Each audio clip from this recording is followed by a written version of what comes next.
Es una historia espectacular, cualquier predicador quiere predicarla, pero la idea es hacerlo como dice la Biblia, o sea, transmitir lo que la Biblia dice. Recuerde que los principios de interpretación son muchos, pero le recuerdo el más importante para los que les gusta estudiar. La Biblia se interpreta a sí misma. Esa es la regla mayor de la hermenéutica o de la interpretación. La Biblia se interpreta ¿qué? A sí misma. Antes de buscar en un comentario, antes de buscar en un diccionario, en una concordancia, en un internet, siempre mire la Biblia en cuanto al pasaje que usted está leyendo y después vaya y compruebe. Dice, ay, bueno, por lo menos Dios me está hablando. El Espíritu Santo también está en mi vida porque logré entender antes de ir a consultar lo que los hombres de Dios también han hecho, que también es muy ¿qué? Válido. Eso aprendí estos días, entonces quería compartir. De Marcos 10, 17, 31. Al salir él para seguir su camino, vino uno corriendo e hincando la rodilla delante de él, le preguntó: Maestro bueno, ¿qué haré para heredar la vida eterna? Jesús le dijo: ¿por qué me llamas bueno? Ninguno hay bueno sino solo uno, Dios. Los mandamientos sabes: no adulteres, no mates, no hurtes, no digas falso testimonio, no defraudes, honra a tu padre y a tu madre. Él entonces respondiendo le dijo: Maestro, todo esto lo he guardado desde mi juventud. Entonces Jesús mirándole, le amó y le dijo: una cosa te falta, anda, vende todo lo que tienes y dalo a los pobres, y tendrás tesoro en el cielo, y ven, sígueme, tomando ¿qué? Tu cruz. Pero él, afligido por esta palabra, se fue triste, porque tenía muchas posesiones. Entonces Jesús mirando alrededor, dijo a sus discípulos: ¿cuán difícilmente entrarán en el reino de Dios los que tienen riquezas? Los discípulos se asombraron de sus palabras, pero Jesús respondiendo volvió a decirles: hijos, cuán difícil es entrar en el reino de Dios a los que confían en las riquezas. Más fácil es pasar un camello por el ojo de una aguja que entrar un rico en el reino de Dios. Ellos se asombraron aún más, diciendo entre sí: ¿quién pues podrá ser salvo? Entonces Jesús mirándolos dijo: para los hombres es imposible, mas para Dios no, porque todas las cosas son posibles para Dios. Entonces Pedro, ahí deberían haber anotado como siempre, comenzó a decirles: he aquí que nosotros le hemos dejado todo y te hemos seguido. Respondiendo Jesús y dijo: de cierto os digo que no hay ninguno que haya dejado casa o hermanos o hermanas o padre o madre o mujer o hijos o tierras por causa de mí y del Evangelio, que no reciba 100 veces más ahora en este tiempo, casas, hermanos, hermanas, padres, hijos y tierras, con persecuciones, y en el siglo venidero la vida eterna. Pero muchos primeros serán postreros, y los postreros ¿qué? Primeros. Padre, te damos gracias por esta mañana. Muchas gracias por tu iglesia, Dios. Gracias por este privilegio que tenemos mientras vivimos de aprender de tu palabra. Te pido, Dios, dispón los corazones. No podemos disponerlos si tú no estás ahí, Dios, en el corazón del creyente. Si no eres tú el que pone el querer como el hacer. Si no eres tú el que trae luz y entendimiento en las Escrituras. Señor, te pedimos esta mañana, habla a tu pueblo, Dios. Tu pueblo tiene necesidad de tu palabra y tu pueblo necesita de ti, Señor. Somos tu pueblo y anhelamos escuchar tu voz. Te bendecimos en el nombre de Jesús. Amén y amén. La tragedia de un buscador egoísta. La tragedia de un buscador egoísta. La Biblia es clara cuando nos dice que los pecadores no pueden venir a Dios por sí solos. Ningún hombre ha encontrado a Dios por sí solo. Siempre ha tenido que intervenir la gracia y la misericordia divina para que el hombre se acerque. Nadie viene a Cristo si no le es dado del Padre. Juan 6:44. Ahí dice que nadie puede venir a Jesús si el Padre no le ama y le atrae primero. Y Juan 14:6 dice lo contrario, que nadie viene al Padre si no es por ¿quién? Por Jesús. Siempre que piense en Dios, piense en el Padre, en el Hijo y en ¿quién? Y en el Espíritu Santo. Son inseparables, tienen una unidad que se encuentra en todas las Escrituras, porque hacen la obra perfecta de salvación. Dios determina la salvación, el Hijo va a la cruz del Calvario y ejecuta lo que tiene que hacer Él, y el Espíritu Santo mora en el creyente para regenerarlo y llevarlo a una eternidad otra vez con Dios. Romanos nos dice que todos se desviaron a una, que todos se hicieron inútiles, que cada cual cogió su camino, que no hay quien busque a Dios, no hay justo ni aun uno. Eso nos dicen las Escrituras acerca de nosotros. ¿El hombre es bueno o es malo? ¿Qué piensa usted? Bueno. Es malo. Es terriblemente malo. Su naturaleza sin Dios es mala. Necesita a Dios para conocer ¿qué? La bondad. Buscar a Dios es una demanda, pero no se trata de buscarlo a la manera de nosotros. Debe ser como Él ha establecido en la Biblia. Dios espera que todos los hombres le busquen, pero no a la manera del hombre, sino a la manera de ¿quién? De Dios. Isaías 55:6 dice: buscar a Jehová mientras puede ser hallado, llamadle en tanto que está ¿qué? Cercano. Este pasaje nos presenta, el que vamos a estudiar hoy, a un buscador de Dios, alguien que buscaba al Señor pero quería hallarlo a la manera de Él, no a la manera de Dios. Este hombre tuvo un encuentro real con Jesucristo. No es una parábola, no es una historia que Jesús contó como otras historias que Él contó para dar una enseñanza espiritual. Esto sucedió en Jerusalén hace 2000 años, esta historia. Es bueno aclarar eso, porque de acuerdo a la forma como sucedió, así mismo se hace un estudio. Si es una parábola, se tiene que estudiar diferente, pero esto es una historia ¿qué? De la vida real. Sucedió en Jerusalén hace 2000 años, donde un hombre joven, rico y con todas las virtudes y características que toda iglesia anhela, se acerca a Jesús, al dueño de la iglesia. La respuesta que le dio Jesús a este joven demuestra que la superficialidad al seguir a Jesús debe ser confrontada y no justificada. La forma como tiene un diálogo con Él enseña a los pastores y a la iglesia a que la gente debe ser confrontada en la manera de buscar a Dios. ¿Para qué? Para aprender, no para desechar, no para juzgar, sino para aprender cómo debemos buscar a Dios. El hombre fue confrontado entre él mismo y Dios. Él también tuvo su proceso entre la satisfacción de esta vida y la realización en la vida venidera. Él no puso en duda la veracidad de lo que Dios le dijo, de lo que Jesús le dijo. No anduvo con evasivas ni altercó, simplemente se alejó. Él no peleó, él no dijo: usted no tiene la razón, lo que usted me está diciendo no es cierto porque la ley dice esto.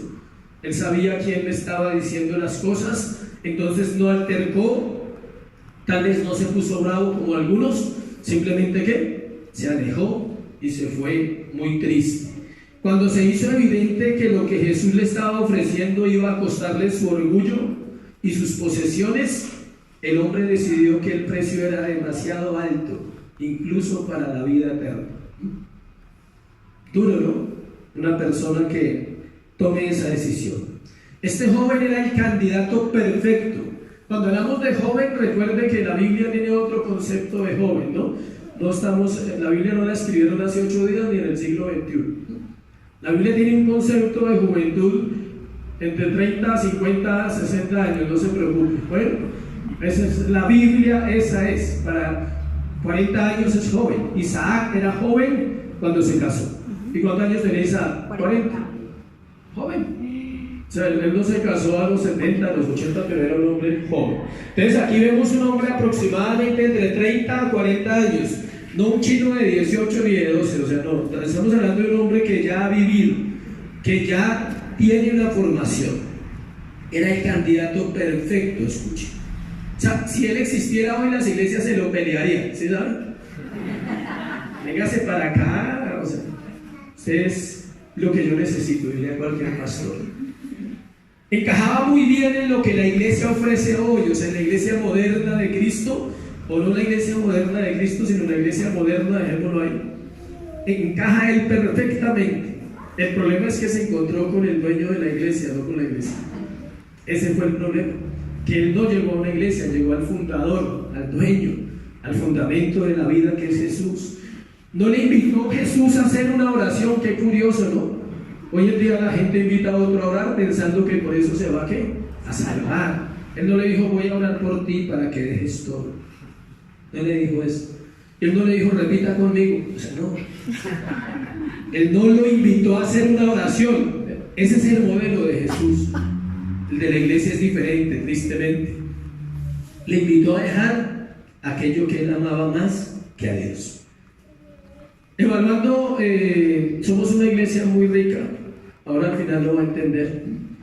No en dinero, pero somos ricos en lo que podemos aprender.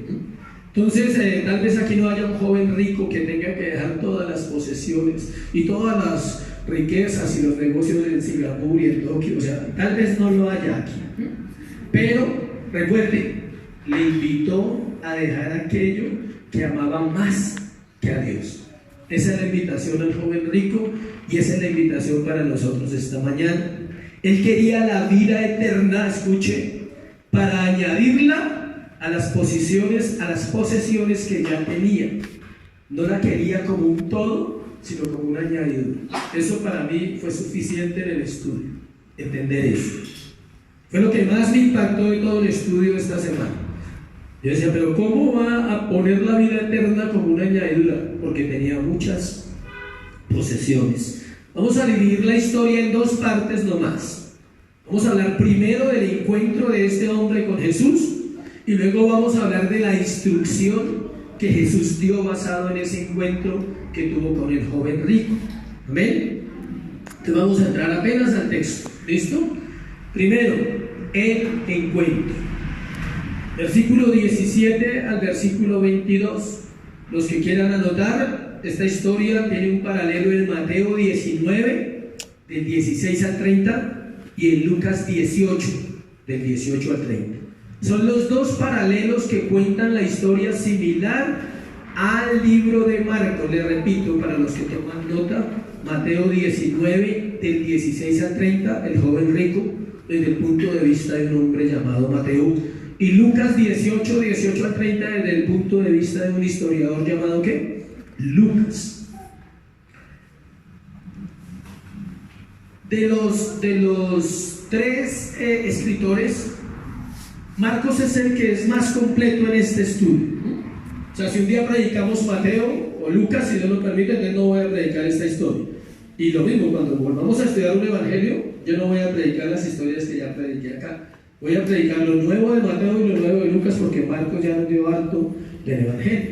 Entonces él es el que más da como información y toma la historia más clara. Mateo omite unas cosas y Lucas otras, sin contrariarse. Recuerden, la escritura es inspirada ¿por qué?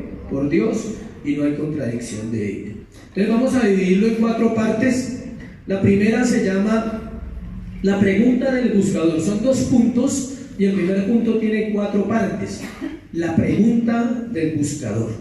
Antes de entrar en el texto, es bueno aclarar lo que le estaba contando, que Lucas y Mateo son menos extensos y Marcos es más extenso. Entonces vamos a basarnos sobre todo en ¿quién? En Marcos. Cuando le dé una referencia de Lucas no la voy a leer, solo usted la va a anotar para que usted la revise en su casa. Entramos en materia desde el versículo 17 al versículo 22, que es la primera parte, donde encontramos el diálogo entre Jesús y este hombre. Lo hablaremos por partes para entender claramente lo que sucedió y lo que el Espíritu Santo quería enseñarnos, enseñar en ese momento y enseñar ahora a la iglesia. Versículo 17. ¿A cuánto les gusta estudiar la Biblia? Para estudiarla usted debe empezar así, escuche, al salir, hasta ahí. Si usted quiere estudiar la Biblia bien, siga los consejos. ¿Al qué? Al salir. Si usted sigue leyendo y no se detiene ahí, usted no está estudiando la Biblia, usted está leyendo la Biblia. Eso es estudiar la Biblia. Al salir. ¿De dónde? ¿De dónde salieron? Nos tenemos que devolver a los sermones anteriores. Acababa de pasar una enseñanza sobre el divorcio y acababa de pasar una situación de bendecir a los niños. Los estudiosos dicen que esas dos sucedieron seguiditas y que luego sucedió este episodio. Ellos están en un lugar, sucede la enseñanza del divorcio, sucede la enseñanza de dejar que los niños vengan a mí, y él sale caminando con sus discípulos y dice: al salir él para seguir su camino, vino uno corriendo. Entonces dice que este hombre, el cual Mateo lo llama joven, Lucas lo llama un principal de la sinagoga, y los tres coinciden con una característica: era un hombre rico. Lea la Biblia bien y no todos le llaman joven. ¿Solo quién le llama joven? Mateo lo llama joven. Lucas dice que era un principal de la sinagoga, y los tres coinciden en que era un hombre rico. ¿Qué quiere decir eso? Nos da las características que todo el mundo necesita saber de una persona. Como diría alguien: joven, rico, adinerado, apuesto, famoso. ¿Sí? O sea, es un hombre que tiene la oportunidad. O sea, ¿cuántas mujeres desearían que llegara un hombre así a la iglesia? No la vaya a embarrar. Bueno, era un hombre rico, joven y principal de la sinagoga. Tenga en cuenta esto. Usted no necesita estudiar mucho. Cuando usted lee la Biblia se llama teología bíblica. Una persona que haya leído muchas veces la Biblia y la lea constantemente tiene esa ventaja cuando va a estudiar, que no necesita investigar ciertas cosas, sino las tiene ahí. Entonces, para ser principal, él tenía que ser mayor de 30 años. Ya con eso sabemos que no tenía menos de 30. Era un principal. Soltero, obvio, porque la Biblia dice que era joven, no habla de su esposa. La forma como él llega a Jesús, dice ahí, vino uno que corriendo. Nos deja ver que había un poco de desesperación en la vida de él, porque el texto nos dice que vino uno corriendo e hincando la rodilla, dice acá, ¿sí? Delante de él. Varios aspectos, escuchen. Los hombres ricos en Judía, los judíos no corrían, nunca. Un hombre rico y poderoso en Israel no corría. Por eso la parábola del hijo pródigo es espectacular, porque nota al padre, al dueño de la hacienda, al dueño de todo, corriendo. ¿Por qué no corría? Porque al correr la túnica se levantaba al ir corriendo, y aparte de eso, antes de arrancar tenía que agarrársela bien. O sea, era muy incómodo, usaban ropas muy largas, y si se las recogían, entonces se le veían esta parte, y eso era vergonzoso para un hombre según la cultura judía. Ahora no se preocupe, voy a usar pantalonetas, ¿sí? Pero en esa cultura era vergonzoso que al hombre poderoso, al hombre rico, se le viera esa parte, y sobre todo a los sacerdotes. No podían mostrar su desnudez porque eran hombres de Dios, todos estos líderes, y ellos vivían bajo esa postura de liderazgo romano, de liderazgo judío, perdón. Además, escuchen, postrarse ante aquel que era rechazado por el sistema religioso no era fácil. Estamos en diciembre más o menos, ¿se acuerdan que hablamos? Estamos a punto de entrar a los últimos 4 meses de la vida de Jesús, y él ya tiene fama de todo menos buena. Ya es perseguido, odiado, están preparando matarlo, y este hombre, siendo un principal de la sinagoga, viene y se postra ante él. Eso demuestra una sola cosa: había una gran necesidad en la vida de este hombre. Recuerde todo lo que tenía, que ahorita lo vamos a mirar, pero nada de eso era ¿qué? Suficiente. Él se dirige al Señor, vamos verso a verso, letra a letra, como dicen. Él, hincando la rodilla delante de él, le preguntó: Maestro bueno. Se dirige al Señor como ¿qué? Maestro bueno. Hasta aquí parece el supercandidato para la iglesia: joven, rico, humilde, se postra. Así uno dice: wow, o sea, que llegue uno así pronto, ¿sí? Aparte de eso, buscaba la vida eterna. ¿Qué exactitud, o sea, qué leitmotiv de candidato, ¿sí? Para estos tiempos. Necesitamos gente que busque la vida eterna, que llegue y se postre como él. Sigamos. El resto de la pregunta: ¿qué haré para heredar la vida eterna? Esa pregunta suena mucho en el corazón de uno. ¿Qué haré para heredar la vida eterna? Pasemos a la parte B. El reto del Salvador, versículo 18 y versículo 19. Jesús le dijo: ¿por qué me llamas bueno? Ninguno hay bueno, sino solo uno. ¿Quién? Dios. Una vez más el Señor usa su mismo estilo, pregunta por pregunta, ¿sí? Ese estilo funciona espectacular, lo estoy usando últimamente. Pregunta por pregunta. Cuando usted enseña, y es un maestro de la Biblia o un maestro en cualquier institución, así no sea de la Biblia, use mucho ese método. Pregunta por pregunta. Cuando alguien le pregunte algo, usted pregúntele, ¿por qué no aprendió si usted ya lo enseñó? Eso hago con la gente. Se vienen y me preguntan algo que se ha enseñado 20 veces. Les toca decir, ya se te enseñó. Ve y miras, y estudia, y aprende. No se les da el pescado, acuérdense, se les enseña a pescar. Ese método lo llevó siempre a hacer lo que él era, su sabiduría total. ¿Por qué me llamas bueno? Su respuesta, escuche, no era negando su bondad. Su respuesta era para dirigirlo a Dios, el Padre. Él le dice, no me llames bueno a mí. En todo caso, yo soy un hombre. Acuérdense que Jesús era un hombre, ¿no? 100% hombre, 100% Dios. En Cristología vamos a ver eso espectacular, porque él era así.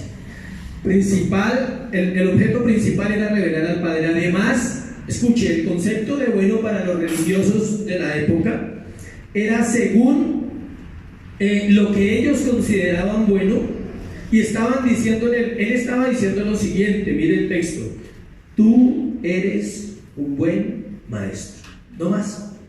Él no está reconociendo el señorío de Cristo y la salvación que podía venir de Cristo. Él le dice, tú eres bueno, un maestro bueno. No estaba reconociendo a Jesús como Dios. Cuando Jesús le dice que solo hay uno bueno y es Dios, le está diciendo, yo conozco tu corazón y tu opinión de lo bueno. Él le dice, estás equivocado. O sea, tú crees que yo soy bueno porque me estás comparando contigo. O sea, me estás comparando con el sistema religioso en el cual tú creciste y aprendiste, y su bondad está catalogada en las obras, y no he comprendido que mi bondad o la bondad de Dios es diferente. Eso era lo que él está diciendo. Versículo 19. Los mandamientos sabes: no adulteres, no mates, no hurtes, no digas falso testimonio, no defraudes, honra a tu padre y a tu madre. Y pasa a nombrarle los mandamientos principales de las tablas de la ley de Dios. ¿Cuántas tablas habían en la ley de Dios, en los 10 mandamientos? Sin miedo, 2, no había 3 ni 1. Eran 2 tablas. En una habían 4 mandamientos y en la otra había 6 mandamientos. 4 mandamientos tenían que ver exclusivamente ¿con quién? Con Dios. Y 6 tenían que ver exclusivamente ¿con quién? Con el hombre. ¿Cuáles le nombró Jesús? Los que tienen que ver ¿con quién? Con el hombre. ¿Por qué? ¿Por qué le nombra solamente los que tienen que ver con el hombre y no los que tienen que ver con Dios? Porque cualquiera que infrinja los mandamientos hacia el hombre le está fallando ¿a quién? A Dios. Se la estaba poniendo suave, mejor dicho. Digo, ¿para qué lo desbaratamos de una?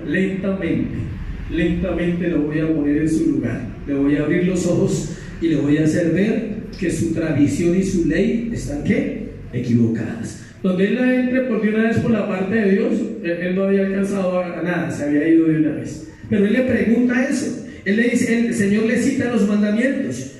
Dice, los mandamientos sabe, ¿cierto, joven? Y dice, Romanos 3:20 nos dice, escuche, me gustaría leerlo porque sé que eso nos va a ayudar mucho en los estudios siempre. Romanos capítulo 3, versículo 20, y ya volvemos al texto.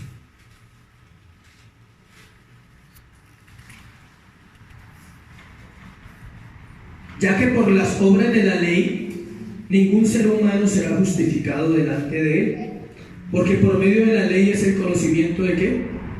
Del pecado. Jesús está mostrándole la ley, le está diciendo, usted ya sabe lo que dice la Escritura acerca del pecado, de los mandamientos, y lo pone a pensar de esa manera. De los 10 mandamientos le nombra los que tienen que ver con el hombre. Ahí incluye una frase que de pronto no sé si usted la mira, pero hay que mirarla. Dice, no defraudes. Ese no entra entre los mandamientos, pero se está refiriendo a que si cumplía alguno de los otros, estaba defraudando ¿a quién? A Dios y al prójimo. La Biblia dice que el que defrauda un punto de la ley es transgresor de la ley. Por eso Dios tenía que abolir la ley, porque estaríamos condenados todos en este lugar. Y tenía que traer la gracia a través de Jesús para darnos salvación y tener acceso a Él hoy. Entonces, porque cualquiera que fallara un punto de la ley estaba ¿qué? Condenado, porque defraudaba a Dios y defraudaba ¿a quién? A los hombres. Tercero, vamos ahí. El engaño del buscador. Vimos que la pregunta del buscador, ¿qué haré para heredar la vida eterna? ¿Cuál es el reto del Salvador? Enseñarle, decirle, mostrarle la ley. Él tiene un reto, el Señor, de enseñarle. Ahora vemos el engaño del buscador, versículo 20. Él entonces respondiendo le dijo: Maestro, todo esto lo he guardado desde mi juventud. La respuesta del joven nos deja ver claramente el engaño de su propio corazón. Aquí tenemos que hacer un alto, porque llegamos a donde todos debemos estar alertas y revisar nuestro corazón todos los días para no ser engañados y pensar que somos buenos, porque ahí comienza el fracaso del cristianismo, cuando el hombre se cree que bueno. Esa es la gran lucha de ser cristiano. Pensar que porque ya llevamos hartos años, oramos, leemos la Biblia, ya no adulteramos, fornicamos, robamos, matamos, ninguno de esos pecados terribles, entonces ahora somos mejor calidad que otros. Seguimos en proceso. Cuando el hombre se cree bueno en su propia opinión y justifica sus actos pecaminosos, está totalmente engañado y puede que aún esté perdido en sí mismo. Quiero leerle un versículo de Hebreos, lo leí esta mañana, no lo tenía ahí, pero esta mañana lo leí, capítulo 3, versículo 12 y 13. Mirad, hermanos, que no haya en ninguno de vosotros corazón malo de incredulidad para apartarse del Dios vivo. Hebreos 3, del 12 al 13. Hebreos 3, del 12 al 13. Antes exhortados los unos a los otros cada día, entre tanto que se dice, escuche, hoy, para que ninguno de vosotros se endurezca por el engaño del pecado. La gente se pregunta, ¿dónde está con qué puedo sustentar a la iglesia o a cualquier persona que el pecado nos engaña? Con ese texto. Porque él empieza a hablar de cuidar la salvación. Dice, no se endurezcan por el pecado y el pecado los va a engañar.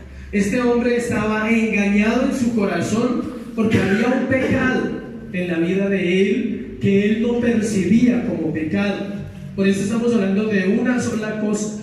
Una sola área de tu vida te puede engañar y te puede separar de Dios, aunque estamos caminando con Dios. Amén. Él pensaba que la conducta externa era suficiente para agradar a Dios, ignorando lo que las Escrituras dicen acerca del corazón. Jeremías 17:9 dice que el corazón del hombre es ¿qué? Engañoso y perverso. Dice, ¿quién lo conocerá? Jehová, que escudriña los corazones. En Mateo 19:20 el joven dice, este es el paralelo, ¿qué más me falta? En el diálogo con Jesús le dice, Señor, yo ya he cumplido todas esas cosas, dime por favor, ¿qué más me falta? Él buscaba un método, una mara, ¿sí? un sistema. Él decía, ¿qué hay que hacer? Yo lo hago. Pero la respuesta lo iba a sorprender. Su orgullo lo llevaba a engañarse y no saber ni siquiera con quién hablaba. Era como si dijera lo siguiente, agradezca que he hecho todo lo que la ley pide. Agradezca, estoy cumpliendo los 6 mandamientos. O sea, si estoy cumpliendo los 6 mandamientos, ¿estoy agradando a quién? A Dios. Este joven muestra el estado de muchos en las iglesias, que por fuera se creen perfectos, pero por dentro están perdidos, confundidos y no saben qué hacer, porque están engañados por su propio corazón duro e insensible por la religiosidad. ¿Qué hizo de este hombre joven que tuviera un corazón duro? La religiosidad. Y la religiosidad hace ese papel en el cristiano. Todos los días el cristiano debe orar que no sea un hombre o una mujer que religioso, que no se jacte de los ritos, de las oraciones, de las limosnas, de todo eso. El Señor no le nombró el Señor no le nombró nada de religiosidad, pero lo estaba confrontando. El Señor sabía lo que había en el corazón de él y sabía hacia dónde lo llevaba. Lo lleva en un proceso: la pregunta del buscador, el reto del Salvador, el engaño del buscador. Lo lleva en un proceso para pasar a la parte de el mandato del Salvador. Versículo 21 y versículo 22. Entonces Jesús, mirándole, le amó y le dijo. Siempre que leo ese texto pasa algo en mi corazón, porque dice que Jesús, mirándole, ¿qué? Le amó. Yo quiero esa mirada, yo quiero recibir esa mirada constantemente, que Él me mire y me ame, pero no que me ame como a este joven, porque dice que Él lo amó. Es impresionante este versículo. Nos dice que el Señor lo mira, lo ama y le dice. O sea que amar es decir. ¿Amén? ¿Cuántos están de acuerdo con eso? Amar es que decir lo que tengo que decir, aunque al otro no le guste. Ahí dice, lo amó y ¿qué? Le dijo. Por eso me impresiona. Le digo, Señor, ámame y dime cómo tengo que vivir, qué tengo que dejar. El amor va acompañado de decir. Lo que le iba a decir era porque lo amaba y conocía cuál era el problema de este joven. Estaba a punto de decirle lo único que necesitaba decirle para que él pudiera entrar a la vida eterna. Se pone interesante. El problema era que él amaba más las riquezas que a Dios. Escuchen esto, porque aquí no quiero confusiones y la Biblia no trae confusiones. Su problema no era tener, como algunos piensan. Su problema era amar más lo que tenía que aquel que se lo había dado. Ese era su problema. No te preocupes si tienes, amén. Dios no te está diciendo no tengas, te está diciendo no ames más lo que tienes. No ames más lo que tienes nunca. Ahí estaba incumpliendo el mandamiento principal. O sea, por eso Él no se lo nombró, porque tenía otro Dios. ¿Cuál era el mandamiento principal? Amarás al Señor tu Dios con todas tus fuerzas, con toda tu mente, con toda tu alma, con todo. Donde el Señor le nombre ese, lo saca corriendo. Pero apenas le está diciendo, lo va llevando hacia allá, y ese era el problema del joven rico. Él no cumplía el primer mandamiento, de hecho no cumplía los otros 9. Estaba perdido. Este hombre era un maestro perdido. Su corazón era compartido con la idolatría por lo que tenía. Donde está vuestro tesoro, está ¿qué? Vuestro corazón. Él tenía un tesoro compartido. Él quería la vida eterna, pero quería conservar lo que él quería conservar porque lo amaba. Y no podía servir a dos señores. Tenía que escoger a uno y dejar al otro. Siempre he dicho lo siguiente: la Biblia no llama sino a Dios a las riquezas, no más. Nunca dice que el adulterio sea un Dios, nunca dice que la inmoralidad sea un Dios, nunca dice que gritar, la gritería sea un Dios o cualquier pecado. La Biblia dice que el dinero es un Dios y lo pone con D minúscula. No podéis servir a las riquezas y al Señor, a dos dioses. Es curioso, quién sabe por qué, pero lo vamos a entender acá. Al incumplir ese mandamiento, incumplía a los demás: avaricia, egoísmo, orgullo, altivez, arrogancia. Estaban detrás de su falsa piedad, estaban detrás de todo lo que él hacía. Aló.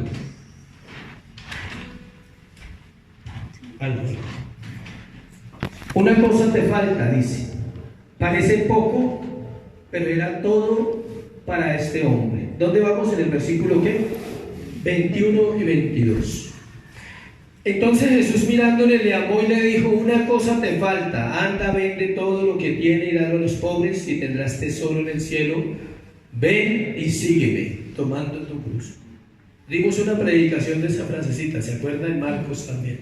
Ven y sígueme y toma su cruz. Él ya lo había dicho. Jesús, escuche esto, Jesús no le está pidiendo todo. Qué curioso. La gente se queja. O sea, yo tengo que dejar todo para seguir al Señor. No, lo que Él le pide a cada uno. Y lo que Él pide es diferente para cada vida, ¿sí? Si no tiene riquezas, pues no le va a pedir que deje nada, porque no tiene nada que dejar. Sí. No, pero es que de pronto me quita, ¿qué le va a quitar? O sea, a alguien le dice, deja tu orgullo, a otro le dice, deja la pereza, por favor, o sea, deja de ser perezosos. Eso es pedir algo.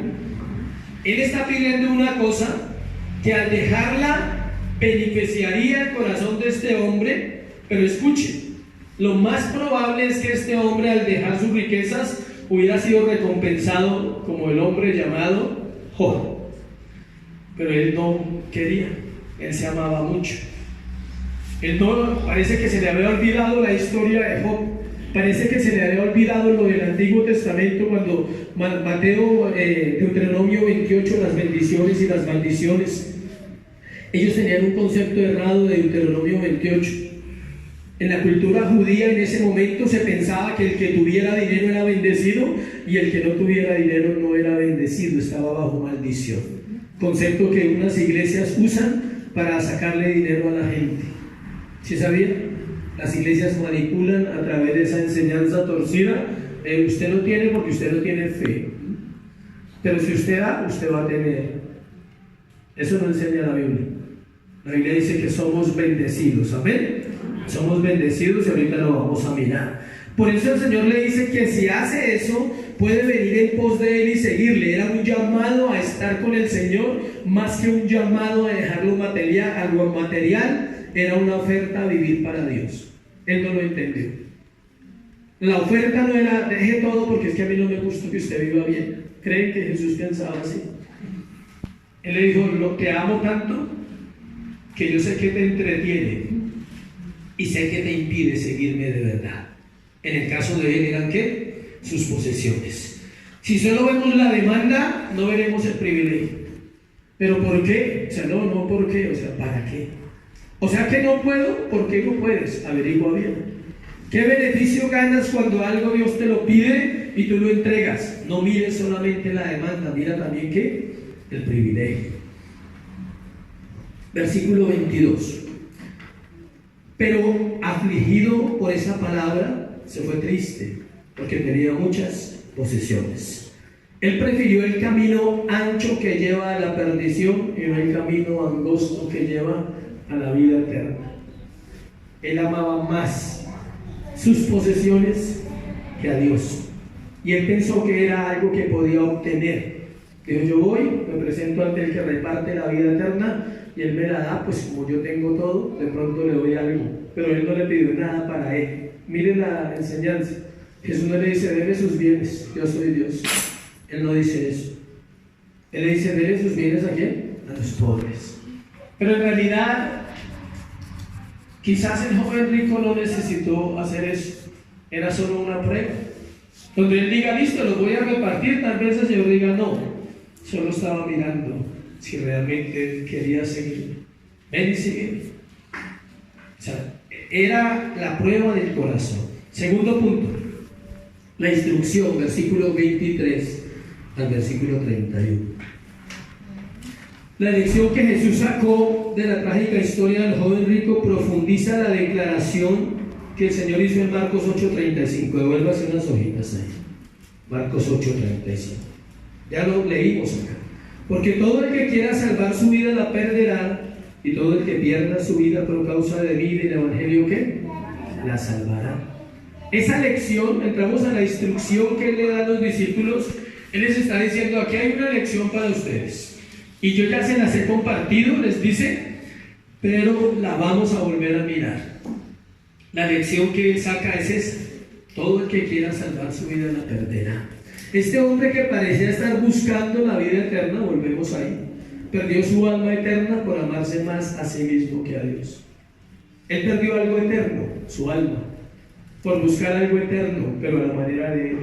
Él no entendió. La instrucción del Señor se desarrolla en dos partes. A, la pobreza de las riquezas, y B, las riquezas de la pobreza, que es lo que vamos a ver en esta instrucción. La pobreza de las riquezas, suena raro, ¿no? Y las riquezas de la pobreza. Entonces vamos a la primera, la pobreza de las riquezas, versículo 23 al 27. Entonces Jesús, mirando alrededor, dijo a sus discípulos, cuán difícilmente entrarán en el reino de Dios los que tienen riquezas. Después de ver la tristeza con la que se alejó el joven rico, el Señor se dirige a sus discípulos y les dice que era difícil que alguien rico entrara en la eternidad. Los discípulos estaban asombrados de la reacción del joven y querían una respuesta, pero la respuesta los asombró más. O sea, ellos quedaron aterrados, dijeron, pero ¿cómo este man, o sea, está junto a la vida eterna? Él le ofrece la vida eterna y él se va triste porque ama mucho lo que tiene. Versículo 24. Los discípulos se asombraron de sus palabras, pero Jesús respondiendo volvió a decirles: hijos, cuán difícil es entrar en el reino de Dios los que confían en las riquezas. No sé si usted nota algo que él corrige, algo que acaba de decir, porque Jesús se dio cuenta que los discípulos lo entendieron ¿qué? Mal. Ellos dijeron, o sea que ni modo, aquí no podemos aspirar a tener nada, porque los ricos no entran en el reino de Dios. Esa fue la primera lectura del versículo 23. Cuán difícilmente entrarán en el reino de Dios los que tienen riquezas. El Señor, viéndolos asombrados, dice, y los discípulos se asombraron de sus palabras. Ellos quedaron graves, dijeron, no, o sea, no podemos seguir a este maestro, no tenemos esperanza, aquí no podemos tener nada, o sea, porque los ricos no pueden entrar al reino de los cielos. Y Él les corrige, o les enseña, les explica, les dice cuán difícil es entrar en el reino de Dios a los que confían en las riquezas. No está diciendo que sea malo tener riquezas, amén. Está diciendo no confíe en ellas, porque ellas no lo van a guardar en el día de la angustia. En el día de la prueba el dinero no alcanza. En el día de la dificultad el dinero es escaso. En el día de la separación, del divorcio, en el día de la pérdida de un hijo, en el día de la pérdida de la salud, el dinero no alcanza. No da seguridad en nada. Todo eso es lo que Él les está refiriendo. El Señor les aclara la respuesta porque ellos no la comprendieron, y una vez más queda claro que el problema no es tener, sino amar más aquello que tenemos que al que nos lo dio. Ya lo había dicho, tengo que repetir.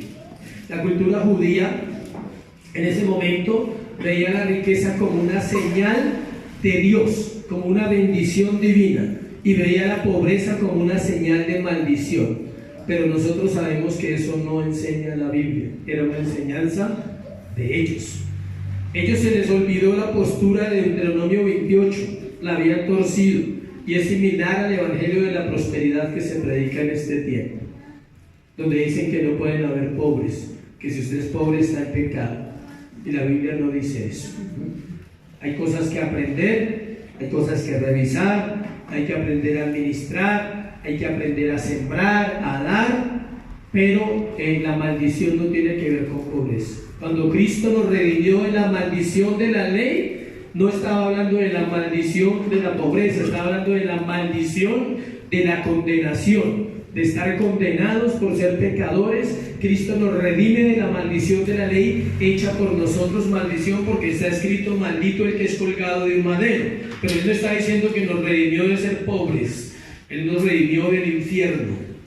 Alguien me preguntaba, ¿qué le digo a una persona que me dice de qué se salva o de qué me salva Dios? ¿De un mal matrimonio? Lo siento, no te salva de eso. ¿Te salva de la pobreza? No. ¿De qué te salva entonces? ¿De una enfermedad? No. Solo te salvó de una cosa, de ir al infierno. ¿Es suficiente? Pregunto. Para mí es suficiente. Acá Dios nos ha dado habilidades, dones, talentos, pone sabiduría para que vivamos, comamos, trabajemos y hagamos una vida terrenal conforme a lo que Él nos da a cada uno. Pero nunca la Biblia dice que Él redimió a los hombres de un mal matrimonio, ni lo redimió de la tristeza, porque todos vivimos tristeza, ni lo redimió, no, solamente, suena mal, ¿no? Solamente nos salvó de ir al infierno. Eso fue lo que Él hizo. ¿Amén? Entre los versículos 25 al 27 se desarrolla lo mismo. Los discípulos se asombran de lo que el Señor está diciendo, pero ellos dicen, pero ¿por qué es difícil para un rico entrar en el reino de Dios? Ellos no entienden, aún siguen sin entender.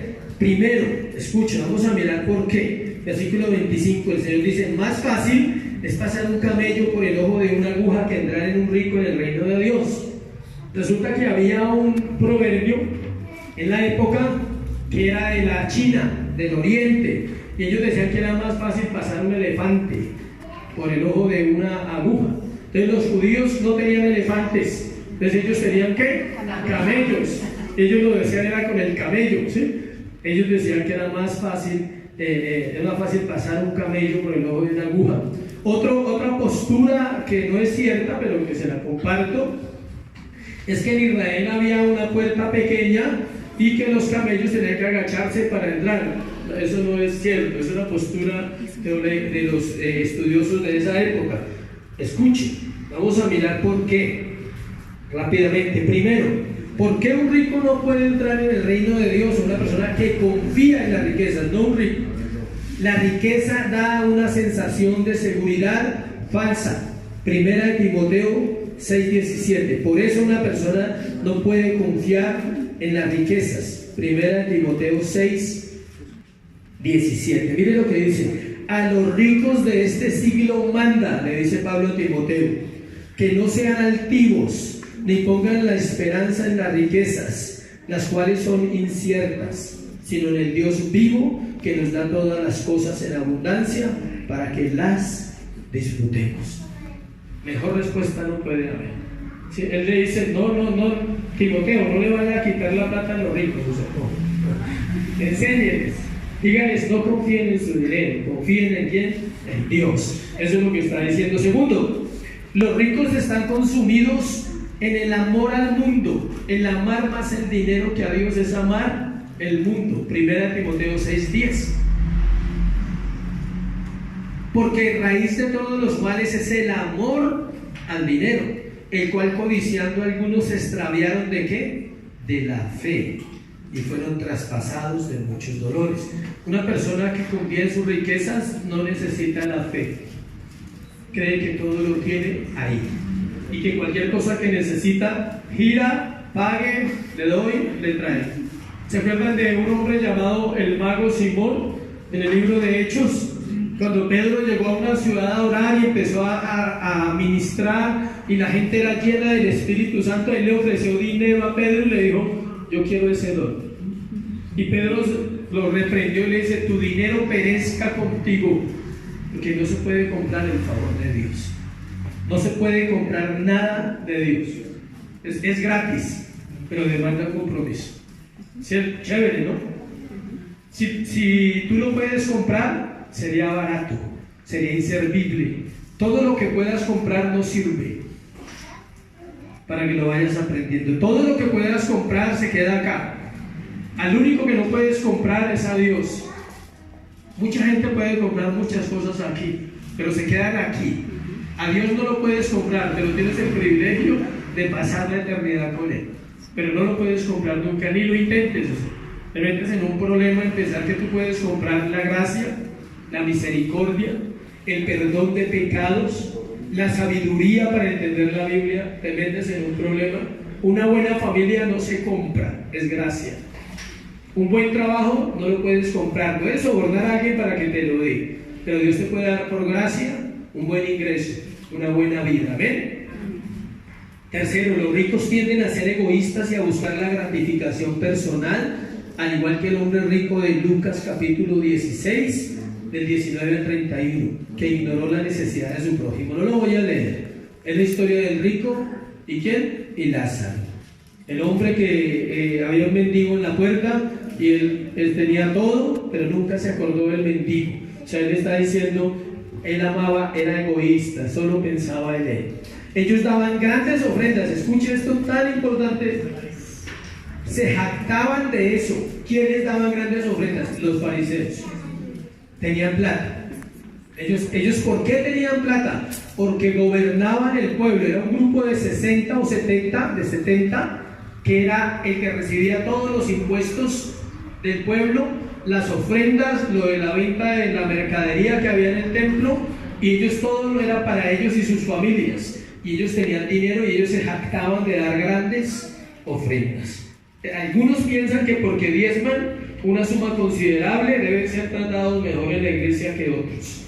No puedes comprar el trato del sacerdote, o el trato del pastor. No lo puedes comprar. Debe ser tratado igual a todo el mundo, porque eso enseña la Biblia. Puedes pagar el arriendo de la iglesia y puedes ser tratado igual al que no da nada. Amén.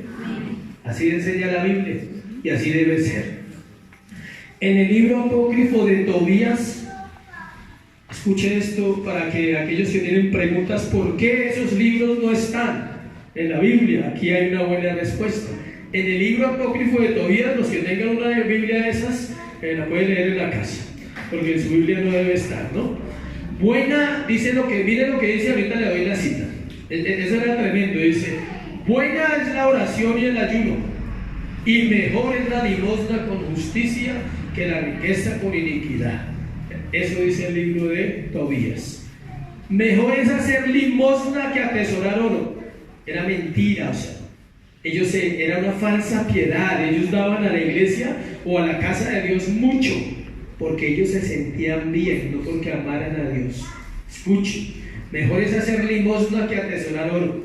La limosna libra de la muerte y purifica de todo pecado. Evangelio de la prosperidad. Los limoneros tendrán larga vida. Tobías 12, 8, 9. ¿Sí ven? Por eso esos libros no son inspirados por el Espíritu Santo, porque apoyan la doctrina de la prosperidad. Si usted se pega de ahí, hoy en día puede ser igual. Entre más de, Dios más te va a bendecir. ¿Tiene problemas? Pacte y Dios lo va a bendecir. No funciona así. El Evangelio no funciona así. Versículo 25. Aquí no quiere decir, versículo 25 de Marcos, leo Marcos y Lucas. 25, dice, ya lo leímos, que más fácil es pasar un camello por el ojo de una aguja que entrar en el reino de Dios, un rico. Aquí no quiere decir que sea difícil la salvación. Lo que quiere decir es que solo es posible a través de Dios. No más, está diciendo eso. Versículo 27. Entonces Jesús mirándolo les dijo: para los hombres es imposible, mas para Dios no, porque todas las cosas son posibles para Dios. Se está refiriendo a la salvación. El hombre no se salva por sí mismo, es salvo solo por la gracia de Dios. ¿Sí ve cómo les está enseñando todo el tiempo a sus discípulos? Ve las riquezas de la pobreza, del 28 al 31. Encontramos al gran interventor, ¿sí?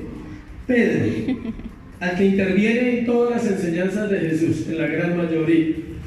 Pedro comenzó a decirle, he aquí, note que le dijo a quién, a Jesús. Él siempre estaba curioseando, o sea, mirando las enseñanzas del maestro. Hay gente que es curiosa y eso sirve, a Pedro le sirvió. Hay otros que son curiosos y no les sirve para nada, porque son imprudentes. Pedro le servía porque él decía, aclárenos. O sea, por favor, Pedro dice, nosotros lo hemos dejado todo y te hemos seguido. Pedro interviene y dice que a diferencia del joven rico, él vio la escena, vio que el joven rico no quiso dejar las propiedades y todo, y Pedro le dice, Señor, una pregunta, o sea, yo tengo una pregunta, Señor. Nosotros ya dejamos todo. ¿Qué dejaron? Acuérdense, las barcas. Recuerda que hablamos en un sermón que ellos no eran pobres, no eran arrastrados, que Dios llamó y dijo, venga, porque usted no tiene que comer. O sea, no. Eran personas que tenían una profesión, eran pescadores, tenían barcas, tenían redes, tenían empleados. Si usted estudia la historia de ellos no eran los miserables, no.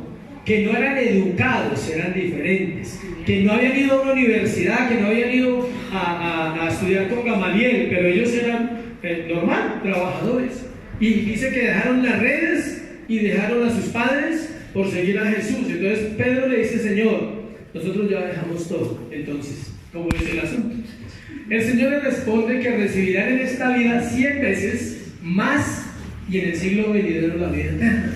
También dice que recibirán todo eso, pero que habrá persecuciones incluidas. Y lo voy a leer. Respondiendo a Jesús le dijo, la gente le encanta esa parte, pero ignora la frasecita importante. De cierto os digo que no hay ninguno que haya dejado casa, hermanos, hermanas, o padre, o madre, o mujer, o hijos, o tierras por causa de mí y del Evangelio. Le dice, mire, todo eso usted lo puede dejar. Que no reciba 100 veces más en este tiempo, o sea, es en vida, Él no está diciendo cuando llegue allá le doy una perla, un diamante, porque usted dejó todo. No, dice, aquí usted va a recibir. Y le dice que no reciba 100 veces más ahora en este tiempo casas, hermanos, hermanas, madres, hijos y tierra con persecuciones. O sea, dice, usted va a recibir 100 veces más, pero en medio de una persecución espiritual que se levanta siempre contra los que me quieren servir. Cuando alguien viene al Evangelio, escuche, empieza por perder la vida que tenía. Eso es lo que pasa. Dice, tenía una vida que no servía, la pierde para ganar una vida que ahora sirve. Y eso es una verdad que le cuesta a muchos comprender. Pero miren lo que pasa. Pero empieza a ganar muchas más cosas que él no sabía.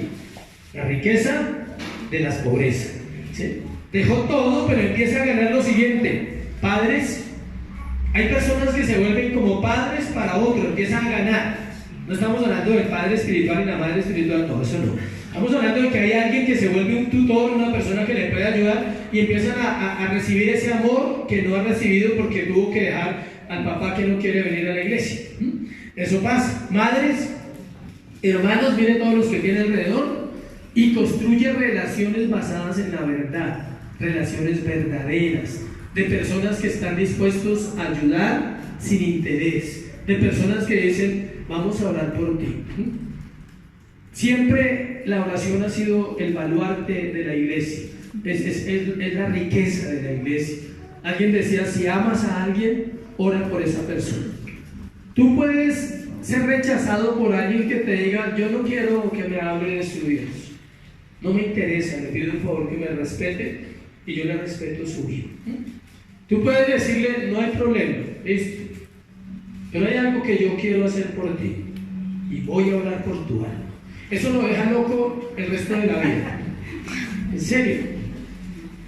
Eso es lo más duro que usted le puede decir a alguien que no quiere nada con Dios. Dígale, está bien, no te vuelvo a hablar de Dios, pero sí te prometo una cosa, voy a orar por tu alma. Uy, esa persona queda inquieta. Pero hágalo, cúmplale, ore por esa alma.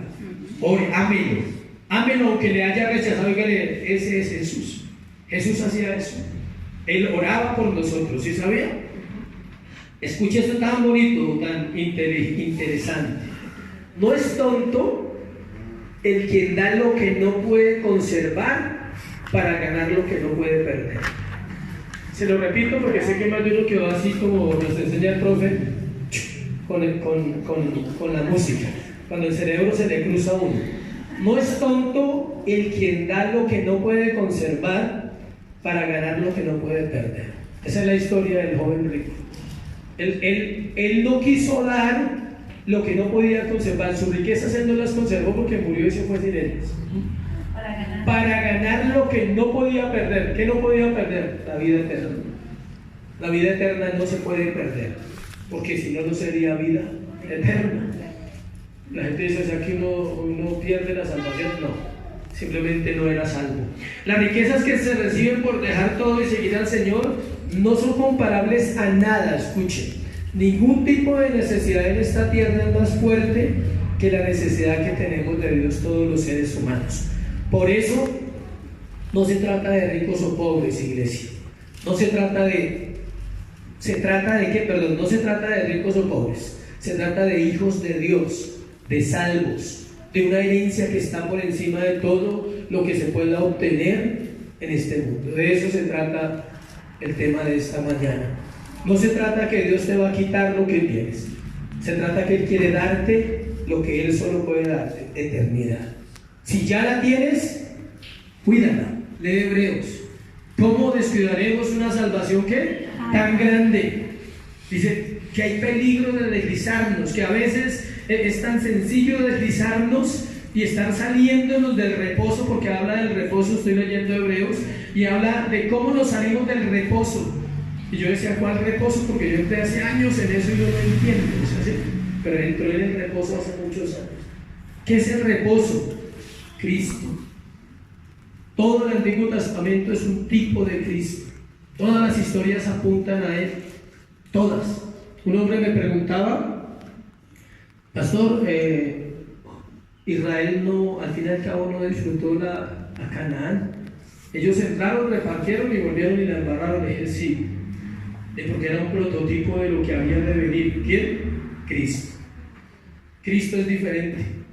Ellos entraron a la tierra prometida, empezaron a hacer lo que no tenían que hacer, que la Biblia, la ley les había dicho que no se juntaran con mujeres extranjeras, y empezaron a compartir con otras naciones y volvieron a ser los mismos idólatras y paganos como era Israel en la época.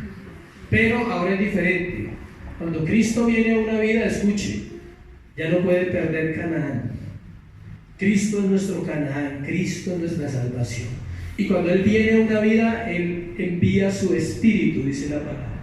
Yo os enviaré al Consolador, al Espíritu Santo, el cual os enseñará todas las cosas, el cual revelará las cosas que necesitamos aprender. Entonces, la buena noticia es que nosotros no somos como Israel en perder la tierra prometida. Entramos una vez y entramos para siempre.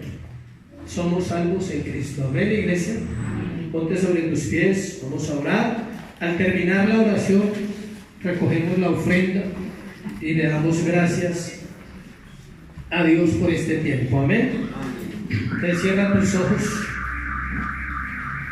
Padre, gracias por esta mañana, Señor,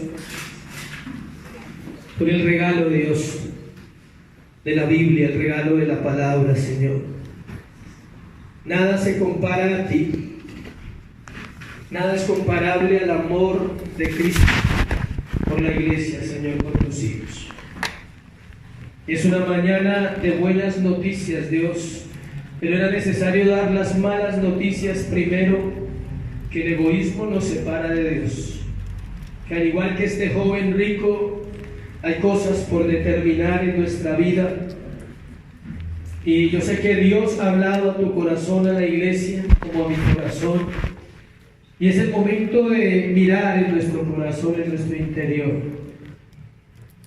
No hagas lo que dijo él. O sea, ¿qué más tengo que hacer? Porque Dios no puede pedir algo que no alcanzas a imaginar.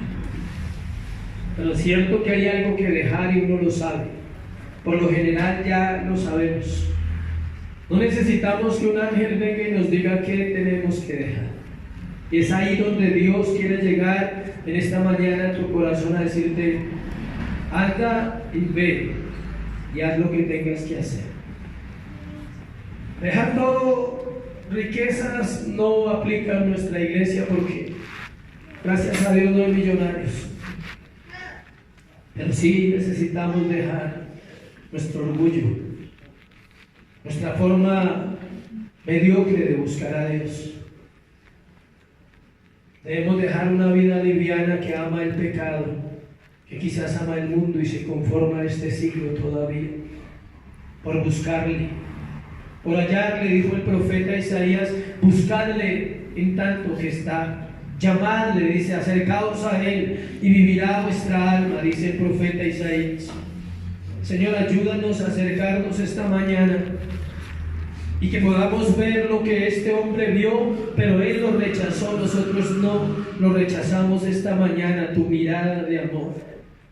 Cuando dice el evangelista, le miró y le amó.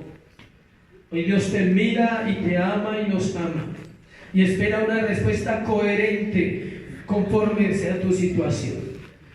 Es diferente para cada hombre, para cada mujer, para cada joven que está aquí. Joven, no seas insensato. Deja lo que te estorba, deja el mundo si amas al mundo. Deja de pensar que la vida no se va a acabar y comprométete con Dios, joven. No rechaces la oportunidad de la vida eterna, es ahora. Es hoy la oportunidad de venir a Cristo, de venir y decirle: Señor, aquí estoy. Toma mi vida, Dios, necesito volver mi corazón a ti. Algunos necesitan dejar de lado lo que esconden y confesarlo ante el Señor y venir en arrepentimiento y decirle: yo necesito tu perdón. Perdona mi pecado, Dios. Perdona mi maldad. Perdona lo que me separa de ti, que yo lo sé y tú lo sabes, Señor, y me ha costado. Dios, perdóname hoy y enséñame a vivir para ti. Enséñame a entender tu palabra, que lo que es imposible para mí es posible para ti, porque tú lo puedes hacer. Tú puedes darme convicción en mi corazón, Señor, del pecado que no he querido reconocer, de aquello que me ha costado, pero que anhelo comunión. Anhelo tu presencia, Dios. Deseo tu presencia, Padre. Envía tu Espíritu en esta hora, Señor, sobre cada corazón. Envía tu Espíritu, Señor.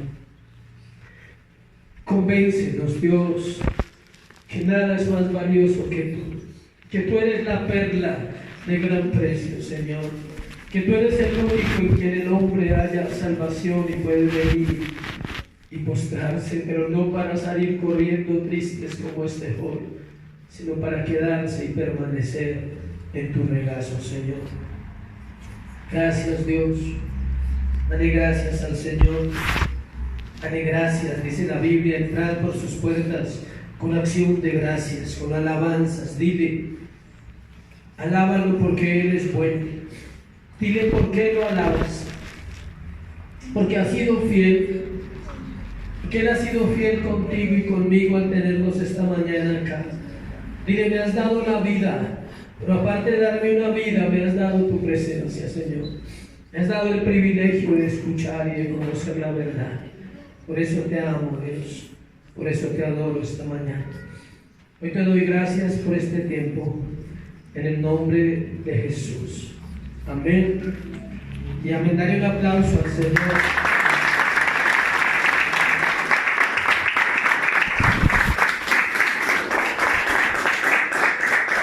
Vamos a orar por la ofrenda.